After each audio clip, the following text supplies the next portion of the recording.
Hello everyone, it's Mimi here. BMS working in the NHS.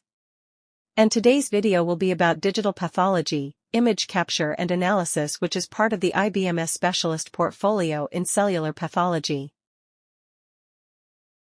So, just a quick introduction to this video. It will be short and sweet, I promise. I will discuss knowledge requirements, competence requirements, reflective statement, evidence of achievement, Q&A suggestions, supporting evidence ideas and some helpful tips that can make your portfolio really good. With all that said, I hope you will enjoy the content of my video and I hope you will learn a lot. So let's dive into the subsection. Knowledge requirement is what it is expected of you to know and understand to demonstrate your knowledge is at the specialist level. Think about what knowledge you had as a Band 5 BMS. How would that differ to the knowledge as a Band 6 BMS? That specialist level of knowledge would allow you to troubleshoot, problem solve, verify, validate, help others and maintain high-quality service. Let's have a look at the first knowledge requirement, which is for you to know the principles of digital pathology systems, Z-stacking, scanning, storage and system access and security. What is digital pathology and what digital pathology systems are available for histology? What are their principles? Consider whole slide imaging, telepathology systems, gross imaging, image management software, computer-aided pathology systems, AI and image analysis tools and their principles, workflow integration, QC, and validation. What is Z-stacking and how does it create image? What are principles of Z-stacking? Consider extended depth of field use and focus image from 3D section, axial data acquisition to take series of 2D images at precise distance, precise positioning, image combination by stacking of images, 3D reconstruction. How can digital images be stored and accessed? Consider local desktop software and storage, web-based platforms, network-attached storage, optical media, or printouts. How is security maintained within digital pathology systems? Consider password protection, encryption, DID tools, multi-factor authentication, network security, audit trail, IT infrastructure, regulatory approvals like IVDR or FDA, regulatory bodies like HIPAA or GDPR. The second knowledge requirement is for you to know the use of macroscopic and microscopic images in professional practice, e.g. teaching, MDT, referral etc. Which macroscopic and microscopic image systems are used in your laboratory? Consider MPICS, empath, whole slide imaging, if imaging, photographs or Z-stacking images. What is the purpose of macroscopic and microscopic images in histology? For macroimaging, consider documentation, sampling, orientation, inking, staging, communication, education, remote consultation, traceability or sharing. For microimaging, consider diagnosis, ancillary testing, remote reporting, MDT, education, image preservation, especially important for if staining. The third knowledge requirement is for you to know the principles of recording cellular pathology images. What are the principles of recording cellular pathology images? Consider principles of microimages recording like scanning, image creation, high resolution, slide representation, slide digitalization, standardization, quality and regulation. Consider principles of macroimages recording and systems that can be used like MPICS, MacroPath, various digital cameras, PathVision, DICOM, PathStand, Grodis HD, PaxCam HD grossing station. The fourth knowledge requirement is for you to know the need for accurate storage of images under the terms of appropriate data protection legislation. What requirement need to be met to store images safely? Consider requirements like security, confidentiality, data integrity, data accuracy, retention time, audit trail, data recovery, backup, integration, encryption, DID tools, and safe accessibility. What legislations govern image storage? Consider GDPR, HTA, RCPath, UCAS, ISO standards, IVDR, HIPAA, or CLIA in USA.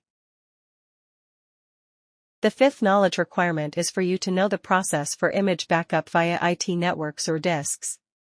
What is the backup process for image via networks or disks in your laboratory? Consider disks and their setup, Windows process, selection of disk, execution, and post-backup ejection. Consider IT networks and the preparation, mapping, Windows process, credentials and third-party tools. Consider key steps for effective backup like setup, automation, incremental backups, retention rules, testing, and encryption. Competence requirement is basically a combination of knowledge, skills, and experience one needs to perform a job to a satisfactory standard and level. Your chosen evidence should demonstrate these competence requirements.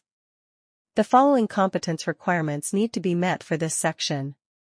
Let's explore the first competence requirement, which is for you to scan slides for digital pathology systems, assessing quality of scanned images. How are slides scanned in your laboratory? How is the quality of created images assessed? Consider your training and competence, SOPs and method used, digital system used, steps of quality assessment, calibration, EQA assessment criteria, controls used, documentation. The second competence requirement is for you to describe the use of cameras for macroscopic and microscopic imaging of cellular pathology specimens. What cameras for macroscopic and microscopic images are used in your laboratory? How would you use them? Consider your training and competence in using the cameras, SOPs, and methods followed, image systems used like MacroPath or PathVision for macroscopic images, or various digital scanners for microscopic images, resolution and integration of those systems, use for grossing, reporting, sharing, education or MDTs. Each section also contains reflective statement which is asking you, the candidate, to summarize your role in the laboratory in the context with each section. When you complete all the subsections within this section, you will be required to write a reflective statement. You also need to write a personal reflection on your training and why you chose your evidence. To prepare for that, write a smaller reflective statement for each subsection. What is your role and context of this subsection within the laboratory? What does your evidence demonstrate? Also write a smaller justification as to why you chose your evidence for this subsection.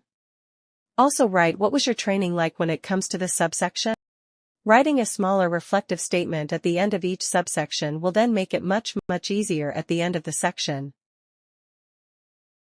Each subsection also has evidence of achievement. This is a part where your training officer signs you off as competent and fit to practice as a BMS at the specialist level. Training officer will confirm that you can work in accordance with local SOPs relevant to this section. They will also confirm that you have answered questions set by them to test knowledge and skills relevant to this section. And they will confirm that your chosen evidence demonstrates your competence relevant to this section. You will need to be signed off as competent by internal assessor for this section. This can be your training officer, senior BMS overseeing this section, or a training lead. Questions should be set by the training officer. They need to be based around the knowledge requirements, relevant for each subsection. They should allow the candidate to demonstrate their understanding in each subsection. The questions should be specific and relevant to the candidate's in-house practice. They should also allow the candidate to demonstrate their specialist knowledge. If you would like to see specific example questions, please have a look at the video for trainers. Link will be included in the video description. These are some ideas for supportive evidence you will have to submit to demonstrate your competence in this area. Some more ideas for supportive evidence to demonstrate your competence in this area. I would also like to share with you some helpful tips that can make your portfolio look really good. Try to present the information in various formats such as tables, pictures, photographs, diagrams, flowcharts, graphs, or even videos, if you can. This nicely breaks down a lot of text that is usually present in specialist portfolios. Try to make it a little bit more interesting to the reader, which will be your training officer and eventually the assessor. Try to put yourself in their shoes. How would you like to read hundreds of pages of plain text? There is a saying I really like, and it goes like this: a picture is worth 1,000 words. I will make a video. I will share with you my evidence I used for my portfolio back in the day. Hopefully that will help. Also try to use various types of evidence, not just one type, like case studies for each subsection. You could use experiments, case studies, annotated results, annotated photographs of you performing tasks, evidence of troubleshooting, annotated EQA results, nonconformances, validation and verification comparisons of different approaches and their pros and cons, control material production, certificates of course attendance with reflective statements, annotated images or charts, and so on. Try to bring in your personality. Think about the ways you like to learn best. If you like experimenting, perform experiments. Like troubleshooting, perform troubleshooting. Choose something that demonstrates your understanding, knowledge, skills, and how you apply this in your practice. And one more thing, keep the competence requirements in mind when you selecting your evidence. Good evidence will tick off several requirements. And this brings me to the end of today's video. Hopefully you now have a better understanding about the knowledge and competence requirement for this section. And I hope you also have a better idea what evidence you can choose to demonstrate your competence. And my final take-home message? Keep those requirements in mind when answering questions and selecting your evidence. Bye for now.